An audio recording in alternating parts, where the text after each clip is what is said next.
What's up, guys? Stan Medina here. Massive action.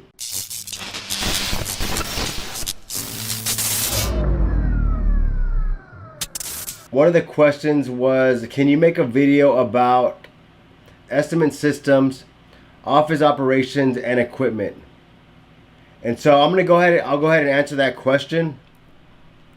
And so a lot of times, guys, if we make a video and it's on if you leave a question, I'll go ahead and make it a point to answer that question for you, to make sure that that I'm helping you along with the growth process of your business and the growth process with your personal development, and however I can help and benefit you and your family.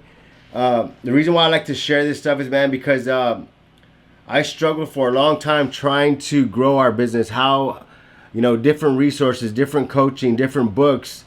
And it comes to find out that I'm actually like a learner. Like, that's one of my strengths. So one of my strengths is learner. So I enjoy learning.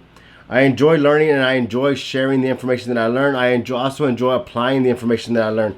If I read a book or something and I just get one thing out of the book, I go ahead and apply that in our business. I make that improvement in our life. So with our family as well. So I'm going to go ahead and answer this question. So on the estimating system, it depends on where you're at in the business, right? And what I mean by that is, like, there's some estimating system. I think, for example, our estimating system, we pay, I think it's almost like $1,000 or more a month. I think it's $1,500. It's kind of pricey. We pay quite a bit a month for our estimating system, but it also includes our management system. And it also includes our scanning system. So all that's like incorporated into one price. So it really depends on where you're at in the business, right? And so I'm going to give you a couple go nuggets and what I did to try to get up to that level, right? Because I know right now maybe you're just starting off, maybe you don't really have the resources to go ahead and sign a contract. So that's what it is. So whenever you get a major like estimating system or a shop management system, they're gonna make you sign a contract, and so that's a binding contract. And so I remember when we first got into our contract, I was late on several payments, and I actually got behind, and they actually sent me to like a collection agency, right? And so I had to pay all that to get our account back active. So that's another thing you got to look out for. If you commit to one of these real expensive estimating systems, you have to remember all your information is going to be in that system. So your estimate's going to be in there. The customer's information is going to be there. The labor, all your labor stuff. If you're managing the job, like that management system is going to be in there. So if you default on your payments, they're going to lock your account, and you're not going to have access to any of those files. So be careful with that. Maybe have a backup file. Maybe have everything on backup. That way, in case you do commit to one of these more expensive estimating systems, that you have those files on backup. So that's something you got to be very cautious about, because that's kind of one of the ways how they lock you in, because they store all your data on a cloud, and now you're kind of attached to them, because you have to keep making those monthly payments to get access to that information and to keep your business running, right? So it's more like a partnership. So if you're not ready to commit to a big estimating company like Mitchell, we have Mitchell. There's also CCC1, but this is a good one. So WEB EST, it's called WEB EST, like web estimate, like web REB EST. Is I think it's like $90 a month, right? I think it's month to month. I want to say it's month to month, but if you're a small shop and you're doing like verbal estimates, like someone comes in, you're saying and they're saying, hey, how much to pay my car, how much to fix my car, and you're looking at it and you're going, oh, I can do it for like $800, right? You don't know how much money you're actually making on that. Yes, it might look good because you're telling them $800 or $1,000, but are you actually making money on it? So one thing that I did was I came across this WEB EST estimating system, and at the time I was doing like a lot of custom work. So I would do custom work. I would do some like complete paint jobs. I would do like restoration work. I would do all kind of different kind of work. And so what I started to do was I started to put everything into this WEB EST system. Like I would do an estimate for everything. If someone had a motorcycle, I'll put miscellaneous vehicle, and I'll put, okay, it's gonna take me maybe 8 hours to do the body work. I'll put 8 hours there. Okay, it's gonna take me, let's say if I primer, let's say if I base it, let's say if I'm gonna put a graphics on it, I will calculate all those hours and then I'll put them on paint time. And then I'll allocate a labor rate to it. Maybe it was like $50 or $55. If it's custom, you could probably charge $65. Or you're doing restoration work, or you're doing fab work, maybe that's $70 an hour, right? So I'll put that there. I would also get a quote on the material, and I'll also put the material line there. So that way everything was broken down. So now I'm giving them an accurate estimate on that job. And so whenever I started to do that, I actually started to make more money because my estimates were more accurate, and I felt more comfortable doing those jobs because it never fails. Like this always happens. You give someone a quote, you get into the job, and then you realize, hey, you know what? Material was more than I thought. I'm having to buy more material. I'm having to redo this thing. The body work, I didn't think the body work was that bad. As soon as I got into it, it was more work. The same thing with mechanic work, right? You get into a job, you think it's going to be a real quick job, but you forget to put all the small things in there, right?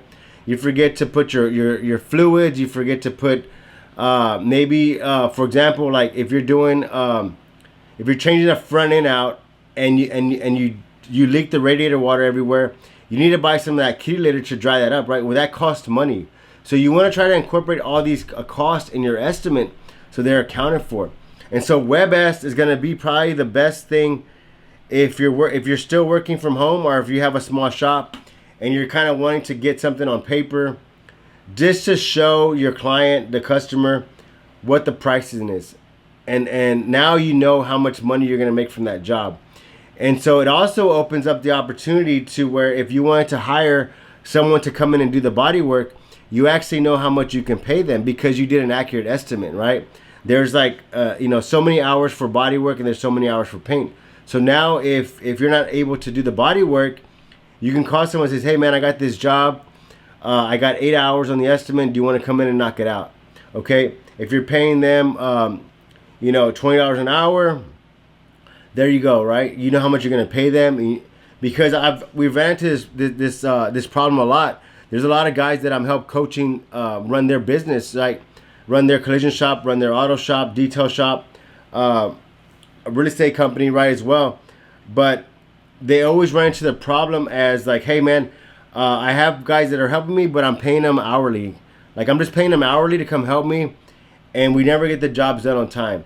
And so it's because you're paying them hourly, and there's no like deadline, and there's no set amount of what you can pay them. So there's no urgency for them to hurry up and get it done. So WEB EST is going to be probably the first thing that I would suggest for you to kind of transition to being more accurate with your repairs, being more accurate with your money, right?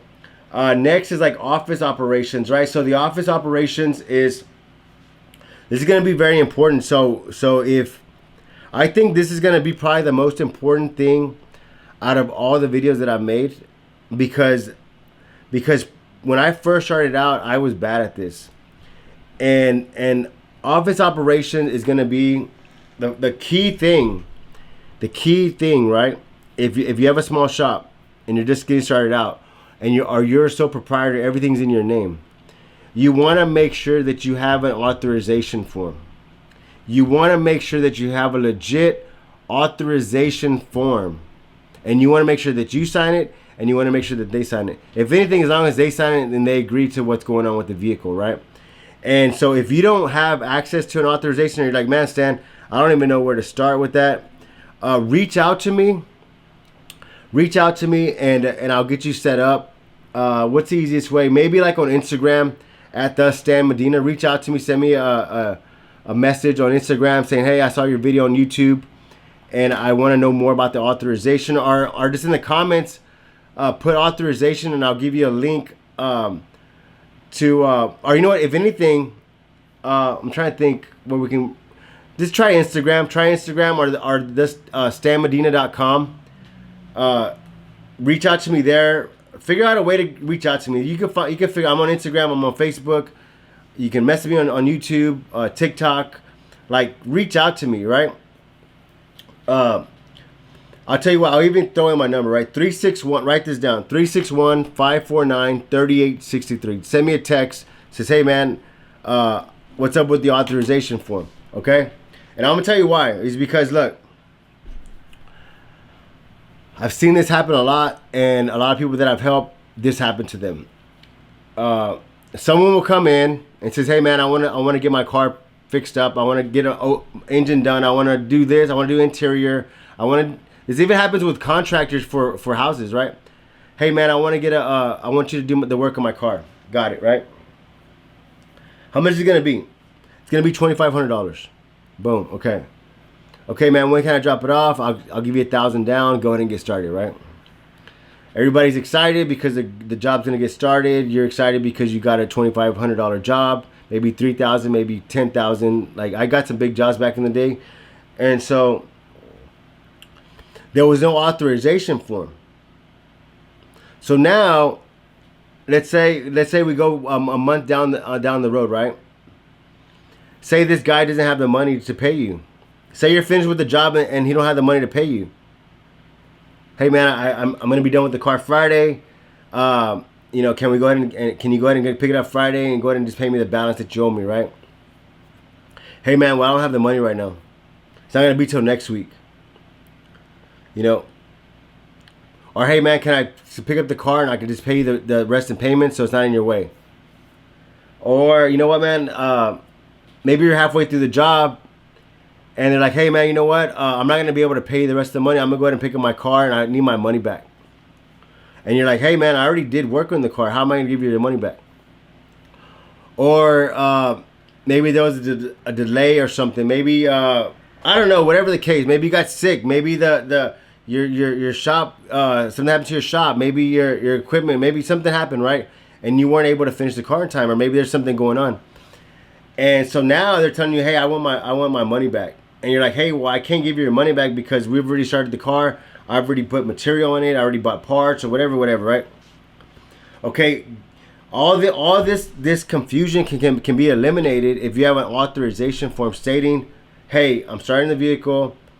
You can put whatever you want in your authorization form. Like if you say, for example, if you just work on the weekends and you know that vehicle is going to take longer than usual because you can only work on it on the weekends or you can only work on it at night, you can put that in your agreement. It says, hey, you understand that I only work on the weekends and I only work some days during the week. So it might take longer than average, right? So you want to put that in there, just for your protection, right? Or whatever you want to put in there. Hey, I'm not responsible for any damages, any fires, any stolen, any hail, hurricanes, storms, tornadoes, bombing, like whatever, right? You can put all that in there, and so the reason you're doing that is to protect you as you starting to grow your business, all right? So that's gonna be that's gonna be a key thing right there. Other office operations are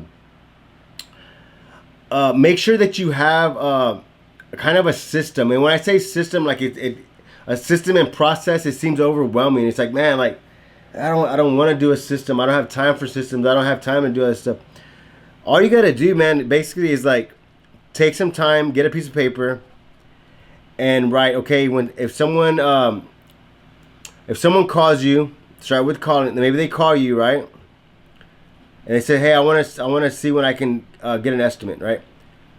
Okay, what do you do there? Like, do you get their name and number, or do you put them in a calendar? Do you have a book that you write their information in? What do you do, right? That's step one. Okay, next step, they come in. Do you do an estimate? Okay, when you do the estimate, what do you get? What information do you get? Do you get their name, number? So, and then, okay, say they want to drop it off. Do they sign an authorization form? Okay, do you create a folder for it?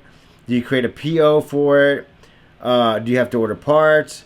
Like, you want to make sure that you have these steps, even if they're not like good steps. Let's just put them down. If your steps are all misaligned, just go ahead and put everything you do, And then what we're going to do is we're going to go back and we're going to start to improve each step slowly. And so maybe, like, for example, maybe someone calls and you say, hey, go ahead and text me your information, right? And maybe you forget, right? So now we got to improve that first system, right? So how are we going to do that? Maybe we can have them, maybe we can create a link where they can go and put their information in to book the appointment, right? Maybe we can create an appointment sheet. That's very easy to create. So where they go to the link, they put their name, number, and they select the time when they can come by. Maybe that's the first step, right? Hey, by the way, if you're looking to grow your business, if you're looking to even develop a stronger mindset, you know, maybe you're raising a family, maybe you're trying to grow your business, maybe you're in a leadership position, and you're looking for someone to help you coach and someone to help you improve in this journey or this responsibility that you've been given. Reach out to us, man. We have a community of guys that we get on a call every week. We go deep into, you know, their business, maybe some personal stuff, maybe some stuff that they're going through, just to help them overcome these obstacles and these challenges in today's world, and just growing a business and just working to generate wealth for yourself and your family, man. It gets difficult at times. So reach out to us if you're interested in that. But I'm going to go back to the video. So like I said, with the operations things, man, you want to just write down what you have right now, and then you slowly start to make improvements in each area slowly, right? Maybe 2 months you're going to focus on the drop-off process. The next month you're going to focus on the estimate process. The next month you're going to focus on the supplement process. Maybe the next month you're going to focus on your team building process, right? So the operations, it's always improving. And you're always like testing. You're always testing your thing. And one thing that I would suggest is like, always give it some time. Give it some time. But a lot of times, as soon as you put it on paper, your operating system or your things that you're doing, you can actually see what you're doing. And you can make those improvements. And they're not. And so always try to keep it simple. At first, I was really. Whenever we were developing our operations and stuff, it became overwhelming because I was making it too complicated. But then what I said was like, you know what, let's just make it simple. Like, just make it simple and easy, right? Okay. And so the last, they said what kind of equipment you're using. And so the equipment really determines. I was on a conversation. I think we were on a coaching call a while back, and I told one of my guys, I said, hey man, like, we got to make sure that you stay in your lane. And what does that mean, right? So when I say stay in your lane, it kind of goes back to your equipment, right? Because look, if you're gonna work on high-end vehicles, if you're gonna do, like, you know, Lambos, you're gonna be doing Teslas, you're gonna be doing some Audis and stuff that has like a lot of electrical stuff, maybe electrical cars and stuff like that. You're gonna need different equipment, right? You're gonna need more advanced equipment. And so depending on what lane you want to be in, that's what equipment you need to do. And a lot of times where shops make big mistakes is like they're in an area and they want to do all different kind of jobs, right? They want to say, oh, you know, we'll do Teslas, we'll do frame off, and then we'll do calibrations, and they're trying to do all these things. And you have to remember, if you're growing your shop, or if you're a mid-sized to bigger shop, if you go into a different lane, if you go into a different repair, like a different repair that you're not equipped with, you're gonna have to get more equipment. And so what you don't want is, you don't want to have all this equipment, you know, because everything's gonna be so, you're gonna have all this money invested in equipment, and you're gonna have all these payments for this equipment. Unless you buy it cash, you're gonna miss out on the what your niche is, right? For example, look, let's say if you do paintless PRD, right? Paintless dent removal, right? Let's say if you do that, okay, you have the tools for that, you have the equipment for that, right? And let's just say you say, you know what, man, I can actually make some more, like, I can make more money if I just do paint and body as well. Okay, you could, yeah. but now you're straying away from your niche. Okay, for example, if you do paint and body, and you have a system, your guys know that, and you say, you know what, we're gonna start doing PDR work now. So now you're gonna have to go buy all that equipment for that. You're gonna have to train your guys to do that unless you find someone that will stay with you. And most of the chances they won't stay with you, because once they realize how much money is in that, they're gonna leave you. So you're gonna go buy all that equipment. Now you just invested this money in all this equipment, right? And so now and so maybe like now it's like, okay, we got to do calibrations, right? So now you're gonna go buy all this calibration stuff to calibrate the cars. That's more equipment. So make sure you stay in your niche. Make sure you stay in your lane of what vehicles you're gonna do. If you're gonna do calibrations, just focus on doing all calibrations. If you're gonna do PDR, just do all PDR. If you're gonna do minor repairs, just do minor repairs. If you're gonna do heavy hit, you have your equipment for the heavy hits. Focus on the heavy hit, okay? When you start jumping around trying to do all this other stuff, that's when your equipment is gonna get very expensive, and you're gonna have guys that are not trained properly working that equipment, and you're gonna run into more problems. So just watch out for that. But hey, man, I wanted to keep it short. I hope I was able to answer the question. And until next time, guys, massive action, guys.